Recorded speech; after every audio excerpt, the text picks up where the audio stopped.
জি না, আমরা এই বিশ্ব শাসন করেছি 100 বছর আগেও। 100 বছর আগেও এই পুরো বিশ্ব আমাদের হাতে ছিল। এখন যা দেখছো এরকম অতীত এরকম ছিল না। একটা ওমরের হুঙ্কারে সারা বিশ্ব কেঁপে যাইতো। এক আলী রাদিয়াল্লাহু আনহু যদি জিহাদের মাঠে হুঙ্কার দিতেন, সমস্ত কাফের হৃদয় একদম দরদর করে কাঁপতে থাকতো। আমাদের সিংহ পুরুষ বাবারা দাদারা এরকম ছিলেন। আমরা এত হীনমন্য জাতি ছিলাম না। আজকে আমরা আমাদের পরিচয় ভুলে গেছি। ইতিহাস পড়তে হবে তোমাকে। আর কি পড়তে হবে? ইসলামের অর্থনীতি পড়বে। অর্থনীতি জানো না, তুমি হালাল হারাম বুঝতে পারবে না। ওরা তোমার সাথে প্রতারণা করে এমন হারাম ঢুকিয়ে দিবে তুমি বুঝতেই পারবে না এটা হারাম ছিল।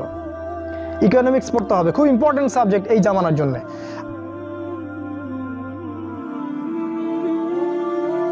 প্রিয় দিনী ভাইরা, আজকের এই সংক্ষিপ্ত সময়ের মধ্যে আমি একটা বিষয় নিয়ে আপনাদের সাথে কথা বলবো ইনশাআল্লাহ। সেই বিষয়টা